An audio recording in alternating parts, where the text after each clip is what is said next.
मी पडद्यामागचा कलाकार होतो, आता फक्त मोठ्या पडद्यावर मी आलेलो आहे. तसं बघायला गेलं ताईजी साहेब आमचे नेतेच होते, आमच्या गटाचे ते काम प्रमुख म्हणून बघत होते. गेल्या निवडणुकीमध्ये आमदारकीच्या मी शेवटच्या क्षणापर्यंत त्यांना आमच्याबरोबर बसण्याची विनंती केलेला माणूस आहे. मी आमदारांच्या नामदार साहेबांच्या राहा थांबा, मंत्री महोदयांनी पण मला शेवटच्या टप्प्यात बोलले की तुम्ही जरा बोलून बघा. कुटुंबाचं नातं तुटलेल्याचा आम्हाला पण थोडंसं त्रास होतोय ते की असं व्हायला नको पाहिजे होतं. शक्तीसारखा प्रकार मोठ्या मोठ्या नेत्यांच्या आता नाव घेता येत नाही, कोणतरी येणार आणि तुमच्या खिशात काहीतरी घालणार आणि नारळ किंवा परडे आणून तुमची शपथी घेणार. 2 महिन्यापूर्वी लोकांची शपथी घेतात. आता मी पण त्याच्यावर एक कार्यक्रम आणलाय नवीन. मी तुम्हाला पण सांगतो की शपथ सोडवायचं का, आपल्याकडे आता औषध आलेले ती वेगवेगळ्या प्रकारचे आहेत, आम्ही सोडवून टाकतो. जिल्हा परिषद आणि पंचायत समितीच्या निवडणुकीला या ठिकाणी सुरुवात झालेली आहे आणि राधानगरी जिल्हा परिषद मतदारसंघ तसा विखुरलेला आणि डोंगराळ आणि भौगोलिकदृष्ट्या सर्वात मोठा असलेला मतदारसंघ आहे. आणि या मतदारसंघाचं वातावरण बघत असताना अनेक उमेदवार या मतदारसंघामध्ये इच्छुक आहेत. आणि मग आज आपल्या स्टुडिओमध्ये, शाहू स्टुडिओमध्ये या सगळ्या गोष्टींची चर्चा करण्यासाठी शिवसेना शिंदे गटाचे इच्छुक उमेदवार दीपक शेट्टी आपल्या समवेत आहेत, आपल्या स्टुडिओमध्ये आहेत. आज आपण त्या मतदारसंघाविषयी त्यांच्याशी चर्चा करणार आहोत, त्यांच्याशी बातचीत करणार आहोत आणि त्या मतदारसंघाचं व्हिजन काय, ह्या सगळ्या गोष्टी आपण त्यांच्याकडून समजून घेणार आहोत. नमस्कार. नमस्कार. राधानगरी जिल्हा परिषद आणि पंचायत समितीची निवडणूक आता होऊ घातलेली आहे. गेले अनेक दिवस तुम्ही मतदारांशी संपर्क साधत आहात, गाठीभेटी घेत आहात. काय, कशा प्रकारे तुमचा प्रचार चालू आहे? मला वाटतंय गेल्या नोव्हेंबरमध्ये विधानसभेची निवडणूक झाली आणि त्या निवडणुकीमध्ये जास्त वेगवेगळ्या पद्धती समीकरणं तयार झाल्यामुळं ह्या जिल्हा परिषदेला एक वेगळं महत्त्व तयार झालं आणि मला वाटतं जिल्ह्यातला एक हाय व्होल्टेज मतदारसंघ हा तयार झालेला आहे. निवडणूक लढणं न लढणं हा आपला विषय नव्हता, पण पर्यायाने कधी कधी आपण काय मागत नसतोय आणि परमेश्वर आपल्याला देत असतोय. अशी परिस्थिती निर्माण झाली की लढायला लागते आणि आपण बांधलेली शिवसेनेमार्फत मंत्री महोदयांच्या नामदार साहेबांची जी संघटना आहे ती टिकवणं, त्या संघटनेच्या मार्फत आपल्या भागाचा शिवसेनेमार्फत आमचे नामदार साहेबांनी जे कार्य आहे ते पुढे नेण्यासाठी जी संघटना आम्ही बांधलेली आहे ती मजबूत टिकवणं, याच्यासाठी शिवसेनेमार्फत आपल्याला लढणं गरजेचं आहे. हे आमच्या लक्षात आल्यानंतर सर्वसामान्य जनतेच्या समस्या सोडवण्यासाठी आम्ही फक्त या जिल्हा परिषदेच्या निवडणुकीत अत्यंत ताकदीनं उतरलेलो आहे. आणि निश्चितच हा मतदारसंघातली माणसं एवढी नम्र आहेत, एवढी चांगली आहेत. मी गेली 3 महिने सगळ्या वाड्या वस्त्यावर फिरतोय, सगळ्यांना भेटतोय. अत्यंत मला मनाला असं समाधान वाटतंय की मी खरोखर भाग्यवान म्हणावं. निवडणुकीचं काय होईल ते होईल, विजय तर होईलच, पण ज्या लोकांच्या समस्या, लोकांच्या अडीअडचणी किंवा काय प्रश्न आहेत ते फिरत असताना, समजत असताना एक आनंद आहे तो जनमानसात गेल्यानंतर मोठा आहे आणि त्याचं मोठं समाधान पहिल्यांदा मला आहे. आणि निश्चितच यावेळी जिल्हा परिषद शिवसेना ही लढणार आणि निश्चित विजयापर्यंत पण जाणार, यात कुठलीही शंका नाही. मी सामाजिक काम करत असताना थेट राजकारणाशी तुमचा संबंध कसा? तसं बघायला गेलं तर माझा जन्म 16 ऑक्टोबर 1981 आहे आणि मी 3रीला असताना एक मंडळ गणपतीचं काढले. आज हे ते मंडळ मी अत्यंत चांगल्या पद्धतीने चालवतोय. कुठल्याही मला म्हणजे लहानपणापासूनच सामाजिक कार्याची आवड आहे आणि आमचे वडील सुद्धा डेप्युटी सरपंच होते. घरात आमच्या राजकीय जुना वारसा आहे आणि समाजात राजकारण हे राजकारणासाठी नाही तर लोकांच्या समस्या सोडवण्यासाठी. हे मला पूर्वीपासून त्याच्यातली जाण. बरीच लोक राजकारण खराब आहे, राजकारणात पडू नको असं बोलत असतात, पण मला असं वाटतं की राजकारण हे असं माध्यम आहे की त्यातून लोकांचं सामाजिक जीवन परिवर्तन करण्याची क्षमता ही राजकारणात आहे. त्यामुळे निश्चितच चांगल्या लोकांनी राजकारणात आलं पाहिजे आणि राजकारणाला चांगल्या संधी निर्माण करून लोकांना न्याय देण्याचं काम राजकारणात आपण केलं पाहिजे. राजकारणात येण्याचा योगायोग हा माझा 2012चा आहे. मी 2012ला ग्रामपंचायत सदस्य होतो. त्याच्यानंतर 2017ला माझी पत्नी सौभाग्यवती कविता शेट्टी या राधांच्या प्रथम लोकनियुक्त सरपंच झाल्या. त्याच्यानंतर आता ही वेळ म्हणजे जिल्हा परिषदला उभारण्याच्या मी तशी 3री निवडणूक लढवतो आणि याच्यापूर्वी सुद्धा आम्ही सगळ्या निवडणुकीच्या राधांच्या म्हणजे 1997 पासून मी राजकीय एजंट. मला 9वीला असल्यापासून मी प्रत्येक ग्रामपंचायत निवडणूक राधायतली मी भाग घेतलेला आहे. प्रत्यक्ष सहभागातला मी माणूस आहे. त्यामुळे निवडणूक मला काय म्हणजे वेगळी नाही आहे. निवडणूक लढवणं, त्याची रचना करणं, काम करणं, लोकांना न्याय देणं हे गेले 25 वर्षे मी त्या सक्षम त्या राजकारणात असल्यामुळं मला काय असं निवडणूक म्हणजे वेगळं आहे आणि मी आजच यात आहे असं काही नाही. मी पडद्यामागचा कलाकार होतो, आता फक्त मोठ्या पडद्यावर मी आलेलो आहे. आणि निश्चित ह्या मोठ्या पडद्यावर फक्त कशासाठी आलेलो आहे तर दीन दलित शोषित वंचित जो घटक आहे, जो न्यायाची अपेक्षित आहे, समविकासाची अपेक्षित आहे, एक मोठे आमचे नेते आमचे आदरणीय पालकमंत्री आहेत, त्यांच्या सहवासात राहून त्या वाडी वस्तीवरचा विकास करणे आणि लोकांना न्याय देणे या एकमेव अजेंड्यावर मी या जिल्हा परिषदला राजकारणात जिल्हा परिषद निवडणुकीत उतरलेलो आहे. तुम्ही आता असं म्हटलं की पालकमंत्री प्रकाश आंबेडकर यांच्या माध्यमातून तुम्ही निवडणूक या ठिकाणी लढवतात. पण पालकमंत्री प्रकाश आंबेडकर यांनी जी यापूर्वी पर्यटनाच्या माध्यमातून असेल, सामाजिक विकास असेल, आर्थिक विकास असेल, सांस्कृतिक विकास असेल, या माध्यमातून जी कामं केली तोच विजन घेऊन, तोच आंबेडकरांचा चेहरा घेऊन तुम्ही निवडणूक लढणार आहात की या जिल्हा परिषदच्या माध्यमातून तुमचं काहीतरी वेगळं विजन आहे? नामदार साहेबांचं विजन हे प्रचंडच आहे, त्याबद्दल कुठलीही शंका नाही. आणि निश्चित त्यांचं काम एवढं मोठं आहे की मी त्याची तुलना किंवा त्याचं हे करू शकत नाही. त्यांचं जे विजन आहे आणि त्यांच्या कामाची पद्धत आहे, जो धडाका आहे तो फार मोठा आहे. म्हणजे मला असं मी कायमच माझ्या भाषणात बोलत असतोय की लाखात आणि कोटीत एखादा हिरा जन्माला येत असतो आणि तो हिरा आमच्या राधाई बुधवरगड मतदारसंघाला मी कुठल्याही अपेक्षेविना मी आजपर्यंत त्यांच्या पाठीशी 3 निवडणुका मी त्यांच्या पाठीशी ठामपणे उभा आहे. कशाची अपेक्षा नाही, काही नाही, निस्वार्थीपणे मी त्यांच्यावर प्रेम केलं आणि त्यांनी सुद्धा आजपर्यंत माझ्यावर अत्यंत प्रेम केले. जिथं जिथं अडचणी मी बोललोय त्या सोडवण्यासाठी त्यांनी मदत केली आहे. त्यामुळे त्यांचं काम आहे ते पण चांगल्या पद्धतीनं अत्यंत प्रचंड आहे. मी आता जिल्हा परिषदला निवडणूक लढवतोय. हा जिल्हा परिषद हा वेगळा पॅटर्न आहे, म्हणजे वेगळा विभाग आला आणि विधानसभा हा वेगळा आला. जिल्हा परिषद आपली जी म्हणजे त्रिस्तरीय पद्धत असल्यामुळे पंचायत समिती, जिल्हा परिषद आणि वरती आमदारकी अशा ह्या त्रिस्तरीय पद्धतीत काम करत असताना जिल्हा परिषदला सुद्धा सक्षम उमेदवार जाणं गरजेचं आहे. जो पाठपुरावा मुंबईपर्यंत करेल, मंत्र्याला आमदारांच्या बरोबर वेगवेगळ्या समस्या मांडेल आणि या भागाला न्याय देईल, त्यासाठी जिल्हा परिषद सदस्य हे फार मोठी गोष्ट आहे. त्याला मिनी आमदार म्हटलं तरी काय अडचण नाही. कारण ज्या ज्या शेतकऱ्यांच्या लोकांच्या समस्या आहेत, कारण जिल्हा परिषदला जो कृषी विभाग आला, बांधकाम विभाग आला, आरोग्य विभाग आला, सगळे विभाग जे समाज कल्याण विभाग आला, हे सगळे विभाग ॲक्टिव्ह करून ते आपल्या भागापर्यंत सगळ्या लोकांच्यापर्यंत पोचवण्यासाठी आपल्याला जिल्हा परिषद सदस्य सुद्धा सक्षम असला पाहिजे. जिल्हा परिषद चेहरा म्हणजे नुसताच तो चेहऱ्यापुरता नसावा, तर लोकांच्या समस्या बांधापासून, दवाखान्यापासून, आरोग्य विभाग असू दे, दवाखाना असू दे, शिक्षण विभाग असू दे, ह्या सगळ्यावर चौफेर काम करण्यासाठी जिल्हा परिषद सदस्य हे सुद्धा फार मोठं पद आहे की त्याच्यातनं लोकांना न्याय देण्याची मोठी संधी आपल्याला प्राप्त होऊ शकते. आणि आपण निश्चित म्हणजे 24 तास म्हणतो मी, काय झोपायसाठी 7-8 तास सोडले तर बाकी काम हे लोकांच्यासाठी करायचं आहे आणि लोकांना न्याय द्यायचा आणि आपल्याला भरपूर गोष्टीवर काम करायचं आहे. असं काही एकच नाही. कृषी विभागावर तर एवढं काम करण्याजोगी संधी आहे. हे आपण जीवन लोकांच्या ज्या शेतकऱ्यांच्या जे मूळ समस्या आहेत, उत्पन्न वाढीची असू दे, आज पीक संरक्षण असू दे, बाकी टेक्नॉलॉजीचा विषय असू दे, हे शेतकऱ्यांचे जे विषय आहेत ते प्रामुख्याने आपल्याला ह्या भविष्यात सोडवायचे आहेत, जेणेकरून त्यांच्या उत्पादनात वाढ झाल्यामुळं त्यांच्या आर्थिक सक्षमता येईल आणि त्यांना न्याय मिळेल.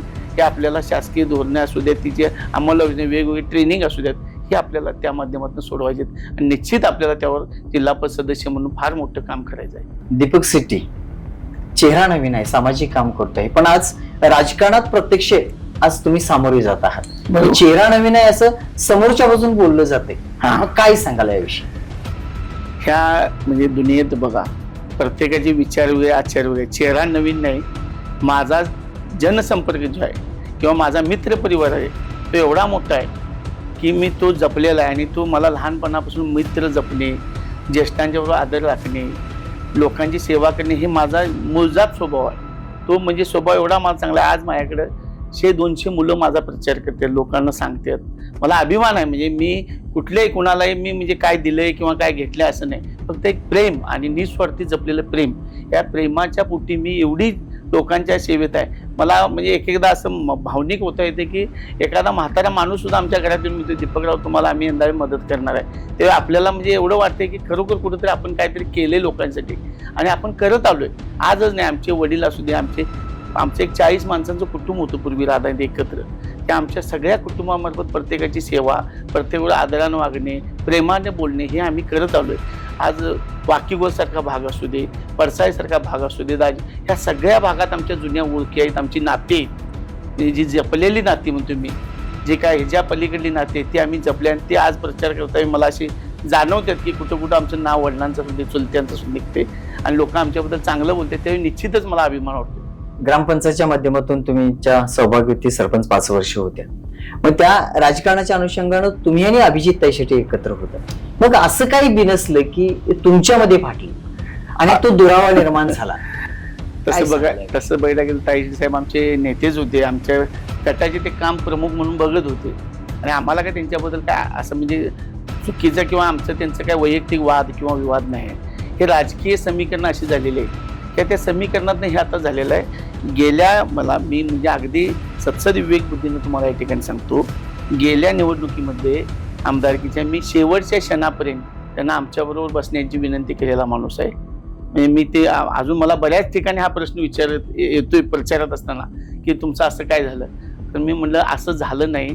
त्यांना काय अडचणी होत्या ते त्यांना माहीत, परंतु मी त्यांना शेवटपर्यंत प्रयत्न केलेली व्यक्ती आहे की तुम्ही आमदार साहेबांच्या राहा, थांबा. मंत्री महोदयांनी पण मला शेवटच्या टप्प्यात बोलले की तुम्ही जरा बोलून बघा.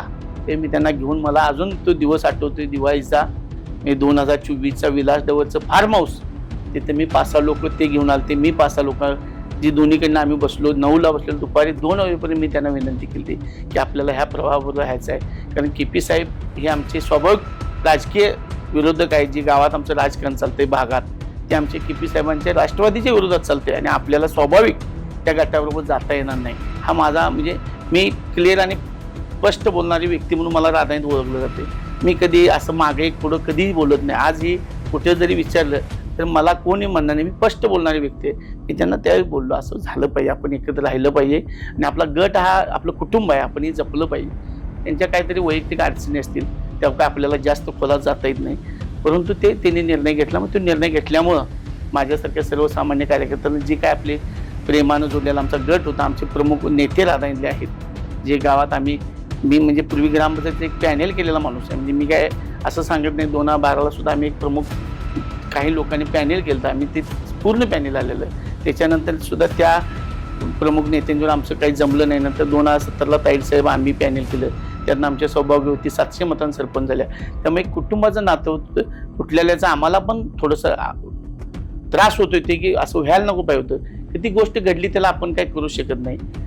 तर निश्चितच आता ही गोष्ट लांब गेलेली आहे आणि ती गोष्ट आता काय आपल्या जोडण्याजोगी अशी वाटत नाही. त्यामुळे आपल्याला लढावं लागणार आणि हे काय आपल्याला चांगल्या पद्धतीनं लढून जिंकावं लागणार. आणि ते माझ्यासाठी नाही, की मायबाप जी जनता आहे जिल्हा परिषद मतदारसंघात त्यांना न्याय देण्यासाठी आपल्याला हे करायला लागणार. गोकुळच्या माध्यमातून तुम्ही सगळेजण एकत्र होता. पालकमंत्री साहेबांचं सीट म्हणून अभिजित ताई शेट्टी त्या ठिकाणी निवडून आले. पण आज अनुषंगानं असं बोललं जाते की मी काँग्रेसच्या जीवावरती काँग्रेसची सीट म्हणून निवडून आलं असं बोललं जाते. पण नेमकं शिवसेनेने त्यावेळच्या काळामध्ये त्यांना मदत केली का? आता त्यावेळी निश्चित मला वाटतं जिल्ह्याच्या राजकारणात सगळे आम्ही एकत्र असू त्यावेळी, म्हणजे बंटी साहेबांचा गट, आमदार साहेबांचा गट, त्यावेळी मला वाटतं KP साहेब सुद्धा त्या गटात होते किंवा मुश्रीफ साहेब होते. सगळेच म्हणजे डोंगरे साहेब आमचे नेते साहेब होते. सगळेच नेते मंडळी ह्या प्रमुख त्या गोकुळच्या समीकरणासाठी एक आलते. खरं निश्चित माझ्या अनुषंगाने तरी जी उमेदवारी 2 उमेदवारी दिले, एकच देणार होते असं मला कळालं. नंतर म्हणजे तायडे साहेबांच्या आमदार साहेबांनी मोठा आग्रह धरल्यानंतर दुसरी सीट ही गोकुळमध्ये तायडे साहेबांना मिळाली. निश्चित ते आमदार साहेबांच्या गटात होते म्हणून त्यांना ती दुसरी उमेदवारी मिळाली. आता त्यांचा विषय त्यांना काय वाटते हे आत्ताच्या घडीला आपण त्याच्यावर भाष्य करणं पण योग्य नाही. कारण तो त्याचा विषय हा आमदारांच्या, कारण आमदार गटाचे प्रमुख ते नेते होते आणि राधान तालुक्यातली बऱ्यापैकी जबाबदारी आमदारांची ही त्यांच्याकडे होती. आणि मग त्यांच्या खाली आमच्यासारखे सर्वसामान्य प्रमुख कार्यकर्ते म्हणून आपण ज्या ज्या गावात काम करतो या सगळ्यांनीच त्यावेळी ठराव गोळा करणे असू दे, त्यांना मदत करणे. मला वाटतं अशोकदादा फराकटे होते, अरुणदादा जाधव होते, इथं मला वाटते पनोरीकर सरकार होते. प्रत्येक गावात अशी तुल्यबळ माणसं जी होती ती ज्या त्यावेळी ते ठराव म्हणा आहे ते दिलेले आहेत आणि त्या सर्वांच्या अनुषंगानं त्यांना म्हणजे ते ठराव जे काही तिथं काय ठरावच निवडणूक म्हणजे सगळ्यांनी त्यावेळी मदत केली. आमचे पण सगळे कार्यकर्ते महिनाभर करत होते. सगळ्यांच्या मध्ये नेतृत्व बघा. मी दीपक शेट्टी आज आहे, दीपक शेट्टी म्हणून एकटा निवडून येऊ शकत नाही. हजारो लोक यावेळी एकत्र येऊन ज्यावेळी आम्हाला मदत करतील त्यावेळी आम्ही विजय होणार. आणि उद्या जर मी म्हणलो मी जिल्हा परिषद सदस्य पुन्हा असं नाही. आपण त्या सगळ्यांची जाणीव ठेवली पाहिजे आणि जाणीवेतून जगला पाहिजे. कारण सर्वसामान्य जनतेच्या जीवावर आपण राजकारण करत असतो. राधानगरी जिल्हा परिषद मतदारसंघ पालकमंत्री असताना सुद्धा जिल्ह्याचं अखंड लक्ष जिल्हा परिषद त्या सगळ्या जिल्ह्याच्या लागलेल्या, सगळ्या महाराष्ट्राच्या जिल्हा परिषद लागलेले. पण पालकमंत्री असताना जिल्ह्याचं लक्ष सगळ्यात जास्त केंद्रित होतं ते राधाई जिल्हा परिषद मतदारसंघावर आणि पालकमंत्र्यांची सगळी विश्वासू लोक त्या मतदारसंघावर आता काम करत आहेत. नेमकं काय त्याचं गुपित आहे? म्हणजे समोरचा उमेदवार तसा आहे म्हणून की एक व्हिजनच आहे किंवा प्रचार यंत्रणाच त्या प्रकारची हायटेक केली असते साहेबांनी?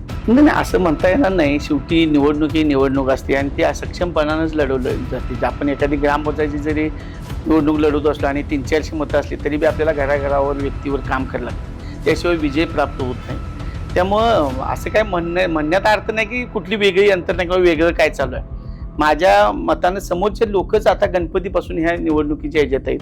म्हणजे काय वेगवेगळे उपक्रम राबवणे वेगळं, म्हणजे गरज नसताना निवडणुकीची यंत्रणा अलर्ट केलेली आहे ही गणपतीपासून. तसा मी निवडणुकीच्या अलर्ट मोडमध्ये आता 1 महिना 1.5 महिन्यापासून आहे. खरं याच्या आधीच लोकांनी बऱ्याच गोष्टी हे चालू आहे. मला याच्या पुढे जाऊन सांगायचं तर शक्तीसारखा प्रकार मोठ्या मोठ्या नेत्यांच्या, आता नाव घेता येत नाही कारण आपल्याला नाव घ्यायचं काय नाही. खरं 1 मिनिट तुम्हाला मी थांबवतो की विज्ञानाच्या दृष्टिकोनातून विचार करत असताना ह्या मागासलेपणा वाटतोय का? ह्या शपथ वगैरे घेणं, माणसाला अडकून टाकणं, बंधनात टाकणं, काय सांगाल? कसं आहे, परमेश्वरानं आपल्याला एक सत्सद विवेक बुद्धी दिलेली आहे आणि त्या सत्सद विवेक बुद्धीचा माणसानं अत्यंत प्रभावीपणे वापर केला पाहिजे. लोकांनी कुठल्या आमिषाला बळी न पडता आपल्या जीवनात काय बदल होणार आहे आणि आपल्या समस्या कुठून सुटणार आहेत किंवा शाश्वत विकास आपण जो म्हणतोय तो कुणामार्फत होणार आहे. एखादं धरण बांधणं, एखादे रोड करणं किंवा रोजगाराची निर्मिती करणं ही फार मोठी म्हणजे क्रांतिकारक काम असते आणि हे कुणाकडून होणार आहे. आरोग्याच्या समस्या कुणाकडून सुटणार आहे, ह्या गोष्टीकडे वळायला पाहिजे. एखाद्या दिवशी कोणतरी येणार आणि तुमच्या खिशात काहीतरी घालणार आणि नारळ किंवा परडे आणून तुमची शपथी घेणार आणि त्याच्यावर आपण मतदान करणं. हे आता लोकांनी आज चंद्रावर मंगळावरचं टेक्नॉलॉजी आहे. आज रॉकेट सायन्स म्हणजे मोठं आज विज्ञान युग एवढं आहे की AI सारखी टेक्नॉलॉजी आपण शेतीत वापरायला लागलोय आणि त्यात लोकांनी अशा शक्ती न जाता आपल्या सत्सद विवेक बुद्धीनं अगदी प्रामाणिकपणे जो उमेदवार, मी असं म्हणत नाही, खरोखर तुम्हाला योग्य वाटेल त्याला द्या. कुठल्या आमिषाला बळी पडून आज मला लय म्हणजे खालच्या थरावरचं राजकारण वाटते की 2 महिन्यापूर्वी लोकांची शपथी घेतल्यात. आता मी पण त्याच्यावर एक कार्यक्रम आणलाय नवीन. मी तुम्हाला पण सांगतो की शपथ सोडवायचं का, आपल्याकडे आता औषध आलेले ते वेगवेगळ्या प्रकारचे आहेत, आम्ही सोडवून टाकतो. एखादा माणूस म्हणतो अहो मी असं केलं, मग म्हणतो बाबा तुझी सोडवून देऊया. हा मग साहेब ठीक आहे, तुमचं विचार चांगले आहेत, सोडवून द्या. तर मी ते सोडवत सुद्धा आलोय. पुढे जो कार्यक्रम आहे मागणं सोडवणे. आपल्याला शक्तीवर विश्वास नाही, लोकांच्या प्रामाणिकपणावर विश्वास आहे आणि जनता एवढी चांगली आहे. जर या शक्तीवर निवडणुका होत असते तर नामदार साहेब 40,000 मतांनी निवडून आले नसते. ही मायबाप जनता अत्यंत प्रामाणिक आहे आणि ती चांगल्या माणसालाच निवडणार, जो आपल्या सुखादुखात उभा राहतो, जो खरोखर आपल्या अडचणीच्या वेळी आपल्या पाठीशी उभा राहतो, त्या व्यक्तीलाच ही लोक निवडणार.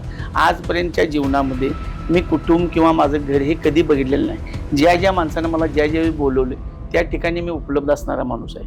मी कधीही वेळ काळ बघत नाही किंवा माझ्या खिशात काय आहे नाही बघत नाही. मदत करणे हे माझं काम आहे आणि मी आजपर्यंत ते करत आलो आहे आणि निश्चित ही जनता चांगल्या माणसाला न्याय देईल. भौतिक सुखाच्या मागं लागलेले आपण माणसं नाही आहे. लोकांच्या अडचणी, समस्या आणि त्यांच्यावर काम करणे हे आपल्या जीवनाचं मूळ ध्येय आहे आणि ध्येयापोटी आपण हे राजकारणात आहे. मतदारसंघामध्ये अशी चर्चा आहे की भविष्यामध्ये युती झाली तर KP साहेब आणि आंबेडकर साहेब एका व्यासपीठावरती आल्यानंतर ते जनतेला भावेल.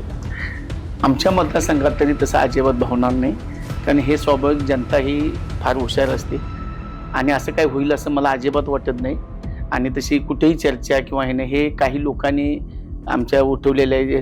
एकाला वाटते असं म्हणलं तर आपल्याकडे मतं येतील, काही लोकांना वाटते आपण असं बोललो तर अशी आपल्याकडे मतं होतील.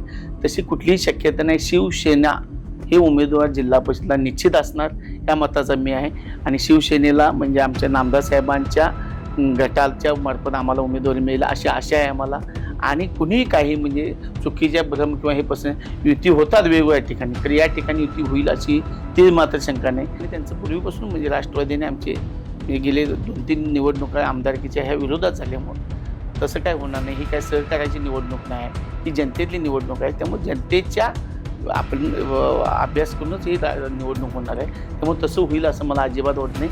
आणि हा काही लोकांनी पसरलेला गैरसमज आहे.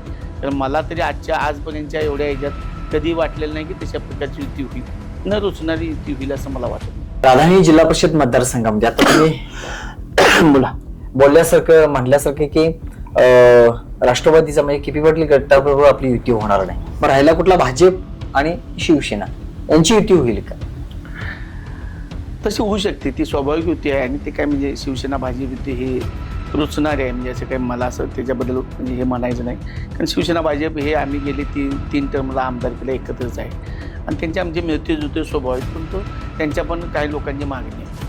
शेवटी पक्षश्रेष्ठी निर्णय घेतील आणि तो शेवटी मान्य होईल. असं काही नाही की शिवसेना भाजप युती झाल्याने काय, शेवटी तो जो निर्णय होईल तो हा स्वाभाविक आहे आणि तो मान्य करावा लागेल आणि तो आमच्या सगळ्यांच्या दृष्टीने योग्य पण असेल. म्हणजे त्यात काय म्हणजे आपल्याला वाईट वाटायचं किंवा चांगलं असं नाही आणि त्यातनं कोणी उमेदवार आला तरी पण आपल्याला मान्य असू शकते. आता जर युती झाली, भाजपचे उमेदवार संभाजीसाठी तर 5-6 महिन्यापूर्वीपासून या प्रक्रियेत आहेत, प्रचाराच्या यंत्रणेत आहेत, लोकांशी संवाद साधत आहेत, मग काय होईल भविष्यात? संभाजीदा आडे हे माझे मित्र आहेत, अगदी जवळचे. गेले म्हणजे माझ्या प्रत्येक म्हणजे मी ग्रामपंचायत सदस्य झालो त्यावेळी सुद्धा तिने आम्हाला मदत केली. सरपंच केला सुद्धा आमच्या तिने बऱ्यापैकी आम्हाला चांगल्या पद्धतीने सहकार्य केलं. प्रत्येक गावातल्या निवडणुकीमध्ये त्यांचे आमच्या अगदी एकत्र संबंध येतात. पण आजच्या घडीला जरी युती झाली आणि जरी काय पक्षांनी त्यांना दिलं तिकीट आणि मला म्हणजे असं तरी बी काय मी काय असं म्हणजे वाईट म्हणणार नाही आणि आम्हाला दिलं तरी त्यांना बी म्हणजे काय वाटणार नाही. कारण शेवटी आमची काय जे गावात जे संबंध आहेत ते चांगले आहेत आणि वैयक्तिक काय आमचं त्यांचं असं हे नाही.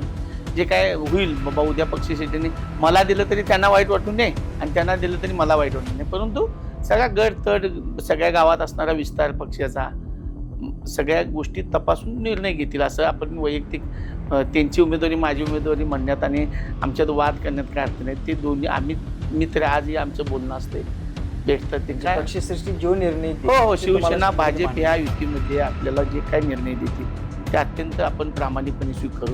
त्यामध्ये कुठेही ते मात्र शंका नाही. कारण आम्हाला भविष्याचे राजकारण आहे. आपल्याला उद्या ग्रामपंचायती आहेत. आपण काय पार्ट टाईम राजकारण करून आज आलो आहे आणि उद्या बंद होणार आहे असं नाही. आज इथून पुढं आपलं समर्पित जीवन आहे. हे सगळं राजकारणासाठी समाज करण्यासाठी आपल्याला घालवायचं आहे आणि लोकांना यातनं न्याय द्यायचा आहे.